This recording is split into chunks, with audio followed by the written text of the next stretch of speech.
Olson driving it deep to the chop house and right. That's 408 feet for an early 1-0 lead, his third of the season. Top of the fourth here, Christian Walker lines one to right center for a base hit off Chris Sale. Lourdes Gurriel comes around safely to home. Sale had retired the first 10 batters before the scoring outbreak here, but the D-backs tie it at 2. Bottom of the inning here, nobody on, one out, Michael Harris. He wants in on the action, too, drives one out to right center for the go-ahead homer. That's his second dinger of the season. Bottom of the eighth here, same score, Austin Riley. You get a homer, too. This one's 446 feet, absolutely launched to left center. Riley's second of the season, and the Braves would go on to win 5-2, their first sweep of the season. They cash as the -220, a heavy favorite. The under 9 also cashes, and Chris Sale gets Brian Nelson and the Diamondbacks looking to avoid their first sweep of the season on the road in Atlanta. Bottom of the second here, nobody on, nobody out. Matt Olson driving it deep to the chop house and right. That's 408 feet for an early 1-0 lead, his third of the season. Top of the fourth here, Christian Walker lines one to right center for a base hit off Chris Sale.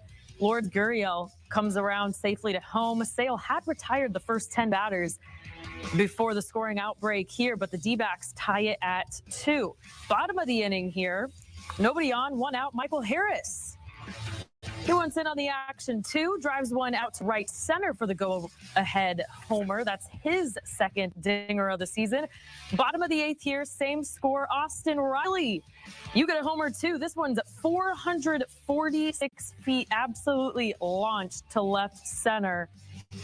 Riley's second of the season, and the Braves would go on to win 5-2, their first sweep of the season. They cash as the -220, a heavy favorite. The under 9 also cashes, and Chris Sale gets his first dub with the Braves.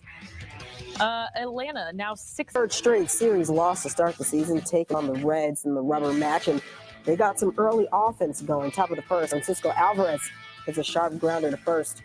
Goes off the glove of Christian Encarnacion Strand, fielded by Santiago Espinal, but his throw to first is way offline. Francisco Lindor scores. Mets up 1-0. Throw an air charge to Espinal. Top of fourth, Lindor crushes the 2-1 pitch deep to left field, and that one is gone. That's a solo home run, his first of the season, puts the Mets up 3-0.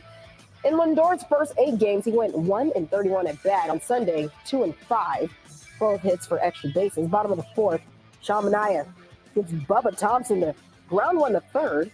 Brett Beatty throws to second for one on to first. It's an inning-ending double play. The Mets get out of trouble. Let's jump ahead to the last of the ninth. The Mets call on closer Edwin Diaz to win their first series of the season. Diaz gets Nick Martini to strike out swinging. 50 years, won 82 and 92 in 2018. Both teams looking to win their third straight series to start the season. Top of the fourth, no score, run on first, no out. Ryan Mountcastle rips a double to left field. Adley Rutschman scores all the way from first. Mountcastle advances to third on the error by O'Neal Cruz. Orioles up 1-0. Mountcastle, and it's 3 for 4 on Sunday. And the next batter, Anthony Santander. Little blooper to center field for a single. Mountcastle scores. Orioles up 2-0. Bottom of the sixth. Pirates now down 2-1. First batter, Gunnar Henderson flashes the glove, robs Brian Reynolds of a single up the middle, making an early Gold Glove case. And his pitcher, Dean Kramer, would give up just 1 run over 7 innings of work. Orioles now trying to close things out in the ninth. Yanier Cano on for the save, bottom 9. Edward Olivares lines it up the middle. Henderson gets the out at second, but throws the ball away, trying to complete the double play. Jack Sawinski and Connor Joe score the game time and winning runs to walk it off. I think he's starting hot. Off to their best start in 4 years at 7-2. Now looking for their first home series win in the rubber game against the Blue Jays. But Luis Hill in a jam early for the third, no score, bases loaded.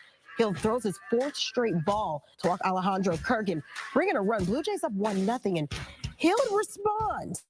Next batter, full count. Hill Strikes out Cameron Biggio looking at a fastball. Yankees get out of a jam. Hill not too happy after giving up his second earned run of the season. After pitching 2 shutout innings, Francis finds himself in the same spot as Hill with the bases loaded, bottom of the third. Floating Francis walks Anthony Rizzo. Oswaldo Cabrera scores.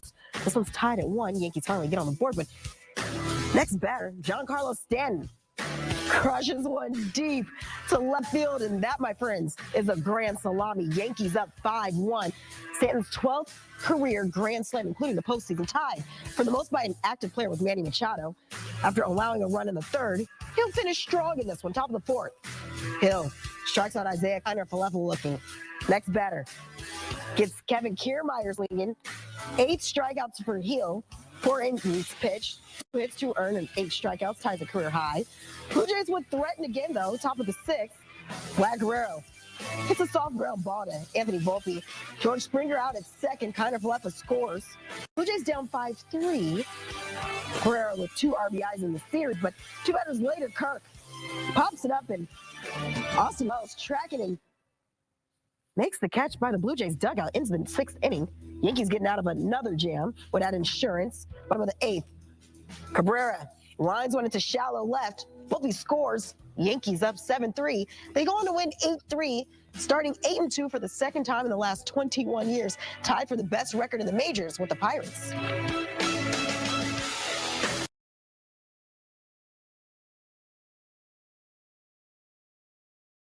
D-backs looking to avoid their first sweep of the season.